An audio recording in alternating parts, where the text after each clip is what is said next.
Welcome back. तो friends, अभी का वीडियो है, बहुत ही प्यारा वीडियो होने वाला है। मैंने टाइटल पढ़ लिया है।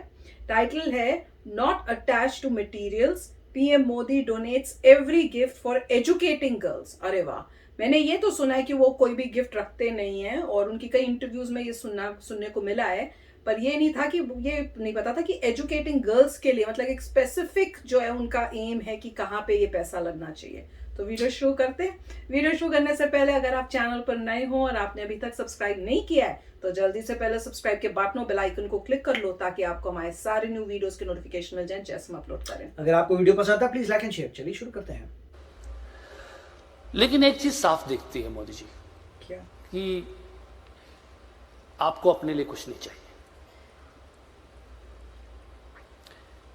एक फकीरी है आपके स्वभाव में। ये कहां से आई? क्या आप हमेशा से ऐसे ही थे, या धीरे धीरे धीरे धीरे फकीरी आती चली गई? अंदर से आती ये है बहुत ही अपने आप पर्सनल नेचर का सवाल है। नहीं मोदी जी, ये एक जरूरी सवाल है। ऐसा है कि मुझे मेरी कविता के शब्द बहुत याद रहते नहीं। ये आपने कविता में कहा भी है कहीं, तो फकीरी के का जिक्र बहुत किया है। बहुत पुरानी मेरी एक अगर मैं आपसे ये आग्रह कर सकूं कि अगर एक दो वो लाइन बता दें। मेरी कठिनाई है, गुजराती में आपकी कविता मुझे पता है। मुझे याद नहीं रहती है कविता, इसलिए मैं कह नहीं पाऊंगा। लेकिन मैं सोशल मीडिया में मेरी उस कविता को डाल दूंगा। जी जरूर डालिए। क्योंकि मुझे याद नहीं है तो मैं, लेकिन वो गुजराती में है। और रमता राम अकेला करके मैंने उस शब्दों को, मेरे भावों को व्यक्त किया है। वाजपेयी जी का असर है। देखिए, मैं समझता हूं कि ये फकीरी वगैरह जो है, ये मन की अवस्था से जुड़ा हुआ विषय है, और वो इंजेक्ट करने से नहीं आती है। मैंने कहा था ना, इनसाइड से हालात उसको पैदा नहीं करते हैं। आप होते ही ऐसे। अगर वो इनबिल्ट होता है तब जाकर के होता है। देखा, मैंने पहले ही बोला। और शायद मैं कोई अपनी मैंने तारीफ वीडियो नहीं करने के लिए देखी नहीं है। कह रहा हूं, मुझे क्षमा करना, लेकिन प्रसून जी ने सवाल पूछा है, मैं जवाब न दूं तो ठीक नहीं लगेगा। जब मैं गुजरात में था मुख्यमंत्री के नाते, तो सार्वजनिक समारंभ में जाता था तो लोग बैंड सौगात देते हैं, ये देखा, बढ़िया सा शॉल देते हैं, कभी कोई चांदी की तलवार दे देता है, कोई अच्छा अच्छा ताजमहल दे देता है, कुछ ना कुछ देते रहते हैं, बहुत बढ़िया बढ़िया पेंटिंग देते हैं। तो मोदी जी को मैं भी ज्यादा ही इंसान अच्छी हूं, मिलती होंगी मेरा भी गिफ्ट मन तो। करता है यार, ये बहुत बढ़िया पेंटिंग इस देखा मैंने। घर में एक दीवार पे लगाऊंगा, मेहमान आएंगे तो अच्छा लगेगा। ये बढ़िया से मूर्ति दी है, यहाँ रखूंगा तो बहुत अच्छा। मेरा भी मन कर, आपका भी मन करेगा? मैंने बोला करेगा कि ही नहीं लास्ट में करेगा? मैंने बोला। मेरा मन नहीं मैंने करता बोला था। कि मैंने बता मुझे बता था, लास्ट में मैंने कहा था करता है।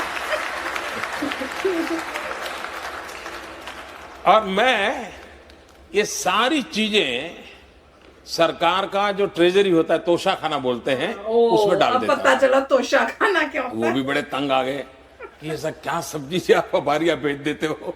मैंने कहा मैं कहाँ रखूंगा भाई, मेरे कौन संभालेगा इन चीजों को, कोई उसके लिए किसी को रखना पड़ेगा मुझे। मैं दे देता था। फिर मैं उसका वैल्यूएशन करवाने लगा, फिर मैंने उसका ऑक्शन करवाना शुरू किया। हम लोग जानते हैं हिंदुस्तान में राजनेताओं के साथ ऐसी बातें सब सच होती है, सभी मैं नहीं कहता हूं, सब झूठ होती है, ये भी मैं नहीं कह सकता। लेकिन ये तो होता है कि यार वो फलाना था, इतना ले गया। मुझे तो इमरान खान का याद आ रहा है। लेकिन मैं गर्व से कहता हूं कि जब मैंने गुजरात छोड़ा था तो ये जो मुझे मिलती थी चीजें, मैं उसका लगातार ऑक्शन करता था पब्लिक में, और ऑक्शन करके उससे जो पैसा आता था वो मैं गर्ल चाइल्ड एजुकेशन के लिए सरकार में डोनेट कर देता था।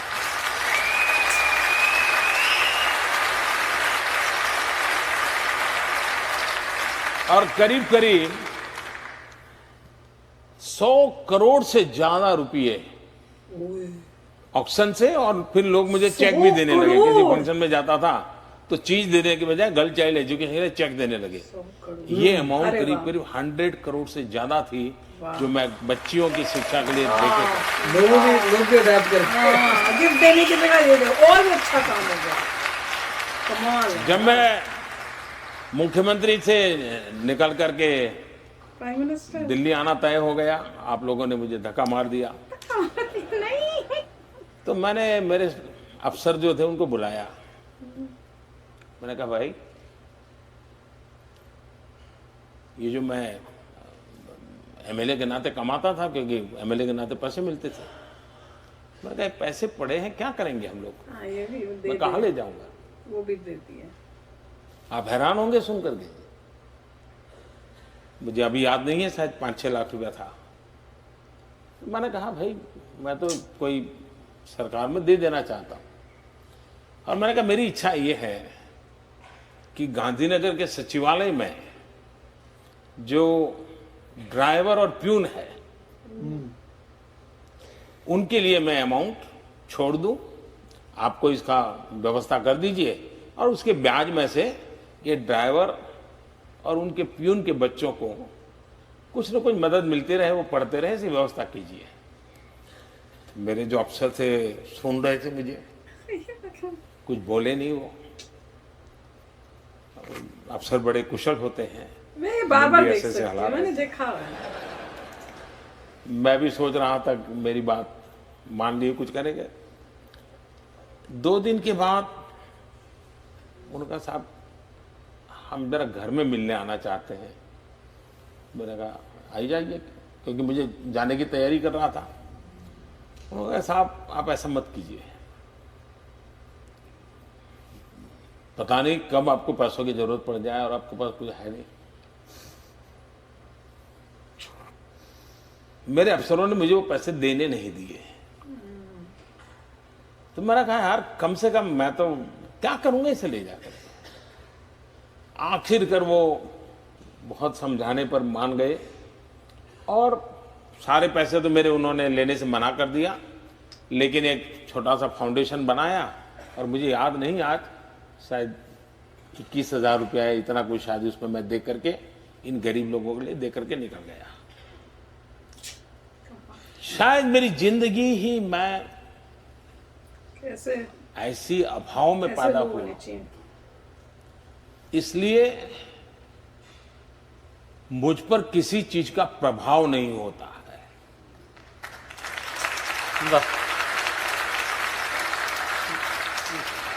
और ये फकीरी वगैरह है वो तो शब्द बड़े हैं, लेकिन मैं औलिया हूं, ये मेरा कोई लेना देना नहीं। बस वही है सर फकीरी, उसी का हम जो हमसे जिक्र कर रहे थे। नहीं आपने वो हर चीज में परिलक्षित होती है।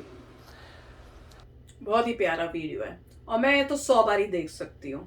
इतना अच्छा है ना, मतलब मैसेज बहुत अच्छा है। बहुत ही प्यारा मैसेज है कि आप सब कुछ अपना जो है दे रहे हो, मतलब इवन आपकी जो पे मिलती है आपको नौकरी से, वो भी आप देने को तैयार हो। और लोग वो बल्कि कह रहे हैं जो काम आपके अंदर करते हैं कि ऑफिसर्स के आप मत करो, कल को आपको जरूरत पड़ेगी। मतलब वो उनको समझाने की कोशिश कर रहे हैं कि नहीं करो नहीं करो, पर फिर भी ये कुछ दे के आ गए, क्योंकि वो मना कर रहे थे कि सारा नहीं देना है।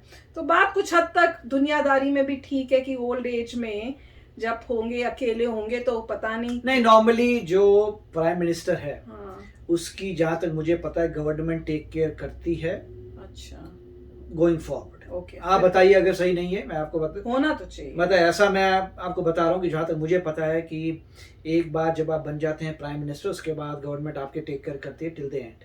पर भैया प्राइम मिनिस्टर होना कैसा चाहिए उसका एक बहुत अच्छा एग्जाम्पल ये सेट कर रहे हैं, कमाल का है। और इसमें मुझे वही झलक आ रही थी कि हर चीज में उनको है कि मैं कैसे किसी और की हेल्प कर सकता हूँ।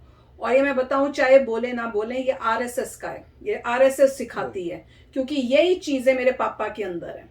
वो मेरे को अभी भी फोन पे जब भी मैं बात करती हूँ ना, पता है क्या बोलते रहते हैं, मैंने कुछ ऐसा करना है किसी की हेल्प हो जाए, जिससे मैं सोच रहा हूँ कि मैं ओल्ड लोगों के लिए कुछ कर दूं या मैं ये कर दूं, मैं वो 24 आवर्स यही सोचते रहते हैं। और कई बार इनको भी बोलते रहते हैं ऐसा कुछ बनाते हैं, ऐसा कुछ करते हैं। मतलब उनको हर टाइम यही होता है कि इस लाइफ में किसी के लिए कुछ करके जाना है। अपने लिए जीते तो सभी हैं, पर दूसरों के लिए जियो, किसी की लाइफ बेटर करो, वो बात है। तो तो वही मोदी जी का दिख रहा था। तो दिस इज ये आरएसएस की जो है ना वो लर्न टीचिंग है, और इसी टाइप की सोच हर एक आरएसएस के, पता नहीं लोगों में ये दिमाग में क्यों होता है कि आरएसएस गंदा है या वो उस टाइप से करता है। बिल्कुल नहीं, मैंने नहीं देखा है, मैं तो टोटली ऑपोजिट एक्सपीरियंस हुआ है। पर मोदी जी का ये इंटरव्यू वाज जस्ट फैंटास्टिक, इतना ब्यूटीफुल। ये तो आप 100, 1000, लाखों बारी देखो, आपको फिर भी बहुत सुंदर लगेगा और आपको पूरा सुनने का मन करेगा। ब्यूटीफुल, बहुत अच्छा वीडियो था। यस फ्रेंड्स, तो चलो चलते हैं, मिलेंगे नेक्स्ट वीडियो में बहुत ही जल्द। Till then take care and bye bye. तो अगर आप मेरे इस चैनल पे नए हो तो जल्दी से सब्सक्राइब के बटन को हिट करो और बेल आइकन को क्लिक करो, ताकि आपको मेरा जब नया वीडियो मैं लगाऊं आपको उसके बारे में जल्दी से पता चल जाए।